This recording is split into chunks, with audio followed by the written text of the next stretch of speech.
Salut tout le monde, on se retrouve pour des nouveaux messages.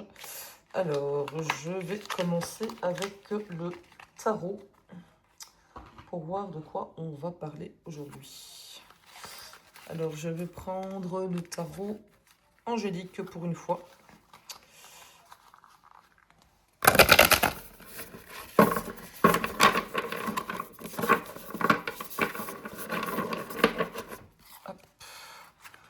J'espère que tout le monde va très bien, que vous passez un bon week-end, qui fait pas trop chaud. En tout cas ici, là où je suis, ça va. C'est déjà plus respirable. Allez, on y go. De quoi on va parler aujourd'hui? Bon, on va prendre celle-là. Nous avons la reine de bâton. Ok. Alors, notre petite reine de bâton ouvre le tirage avec une énergie de confiance et de rayonnement. C'est une personne qui connaît sa valeur, qui agit avec assurance et qui inspire les autres sans avoir besoin de s'imposer. Ça, c'est une carte qui t'invite à reprendre ta place, à croire en tes capacités et à ne plus laisser le doute diriger tes choix. Ça rappelle également l'importance de protéger ton énergie et de rester fidèle à ce qui t'anime profondément.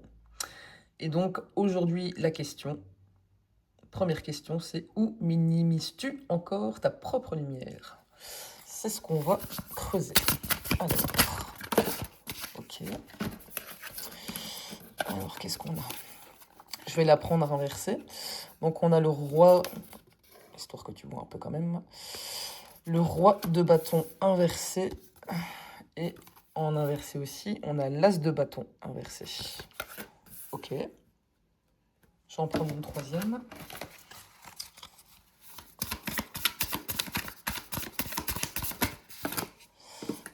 Ah ben, ce sera 4.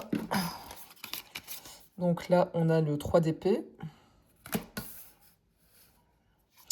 Et on a la tour.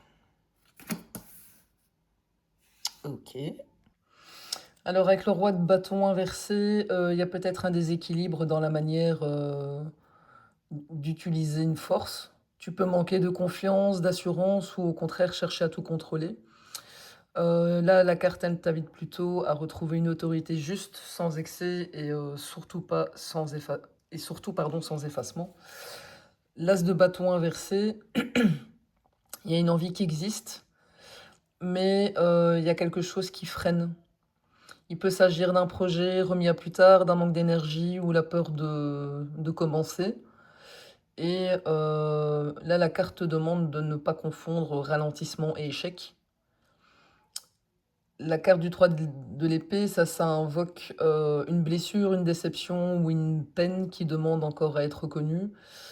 Ça rappelle qu'on ne se construit pas sereinement en faisant comme si la douleur n'existait pas. Et là, l'acceptation est souvent le premier pas vers l'apaisement. Alors, la tour, ça clôt un peu cette ligne-là avec une énergie de transformation. Donc, il y a quelque chose qui ne tient plus euh, et qui peut être à changer profondément. C'est pas forcément spectaculaire. Parfois, en fait, c'est juste une croyance, une habitude ou une façon de voir les choses qui s'effondre pour, euh, euh, pour laisser place à quelque chose de beaucoup plus authentique. Ok. Et là, toi qui me regardes, je te pose la question, qu'est-ce qui est en train de bouger dans ta vie?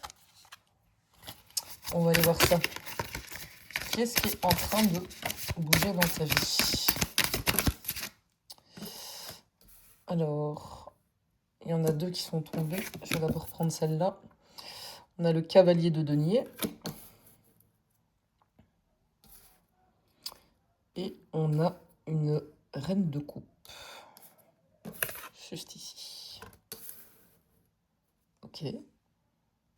Alors ça montre, pardon, j'en perds ma voix, un mouvement lent, réfléchi et concret. Donc si quelque chose est en train de bouger dans ta vie, c'est probablement pas dans la précipitation. Tu construis, tu poses des bases, tu avances petit à petit. Même si parfois tu as l'impression que rien ne se passe, euh, il faut quand même rappeler que les évolutions les plus solides prennent souvent du temps.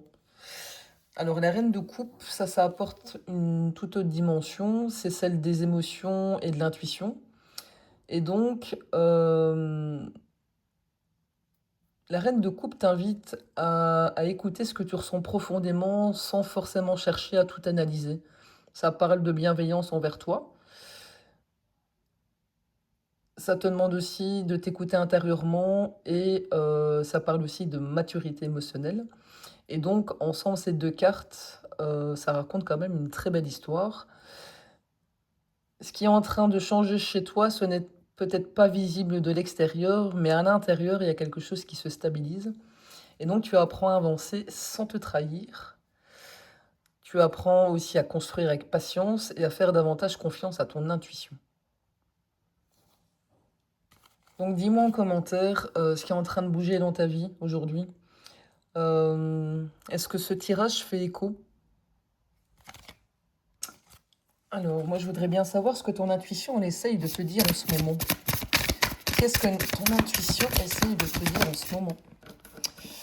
Alors, nous avons le 8 de bâton. Mhm. Alors ça parle clairement d'élan et de fluidité. Le 8 de bâton te dit que peut-être tu réfléchis depuis trop longtemps, que tu n'as pas besoin d'être parfaitement clair avant d'agir. Elle te dit aussi que ton intuition t'invite à arrêter de retenir ce qui est prêt à avancer. Donc un message à envoyer, une décision à prendre, une idée à concrétiser ou tout simplement à un pas dans une direction qui t'appelle depuis un bon moment. Ça rappelle aussi qu'il y a certaines situations qui se débloquent rapidement quand on arrête de résister au mouvement. Donc reste attentif aux synchronicités, aux échanges et aux opportunités qui peuvent se présenter. Et donc finalement, je pense que ton intuition semble te dire une chose relativement simple. En gros, fais-toi confiance. Tu n'as peut-être pas toutes les réponses, mais tu as déjà suffisamment d'éléments pour avancer. Alors, c'est c'est dans quel domaine en fait que ta vie elle est prête à accélérer? On va chercher ça. Ah ah. Alors, on a le 10 de bâton et on a les amoureux. Ok. Le 10 de bâton, ça représente un poids. Donc peut-être que tu portes trop de responsabilités, trop de pression, ou peut-être est-ce que tu essaies de tout gérer seul. Ça, c'est une carte qui t'invite à te demander qu'est-ce que je peux déposer aujourd'hui? Qu'est-ce qui ne m'appartient plus? Et puis, les amoureux, c'est une carte qui parle bien sûr des relations, mais avant tout, ça parle d'un choix. Un choix qui doit être aligné avec ton cœur et tes valeurs. Et donc, si je relis les deux cartes, là, je vois plutôt ce qui est prêt à évoluer, c'est ta manière de choisir. Donc, tu n'es peut-être plus appelé à porter des fardeaux par obligation, par loyauté, par devoir ou par habitude. Et donc, tu es invité à faire des choix qui te respectent davantage, des choix qui allègent plutôt que des choix qui t'épuisent. Et donc là, le véritable accélérateur dans le tirage, ce n'est peut-être pas de faire plus, c'est d'arrêter de porter ce qui n'est plus à toi afin de pouvoir avancer vers ce qui est aligné vraiment avec toi. Il y a un cadeau caché derrière tout ça. C'est quoi? C'est quoi ce cadeau?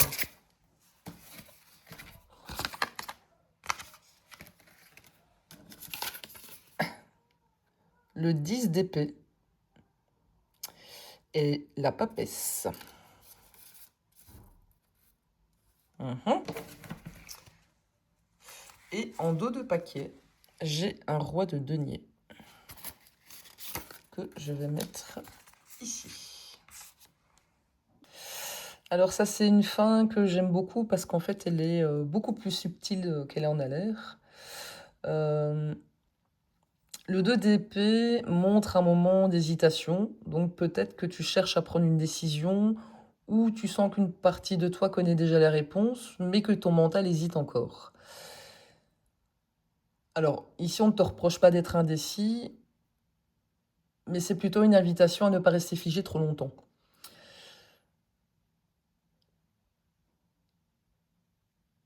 La j'ai eu un bug, pardon. Heu, donc la papesse, alors elle t'invite par contre, à ralentir. Donc toutes les réponses ne se trouvent pas dans l'action. Il y a il y en a certaines, qui se révèlent dans le silence, dans l'observation et l'écoute de soi et ça rappelle que ton intuition, c'est parfois avant et mieux que ton mental. Et le roi de denier en énergie de fond, ça montre qu'en prenant le temps de choisir avec discernement, tu peux construire quelque chose de stable, de durable et de solide. Et donc le cadeau caché dans cette situation, c'est peut-être apprendre à ne plus prendre de décision dans la précipitation ou sous la pression, mais à partir d'une confiance plus profonde en toi. Et c'est cette manière de choisir qui te permettra ensuite de bâtir quelque chose de concret et d'équilibré. Eh bien ça, c'est très joli. Alors, je vais juste prendre encore un petit message avec un oracle ici. Il est C'est l'oracle des affirmations que j'adore. Alors, hop.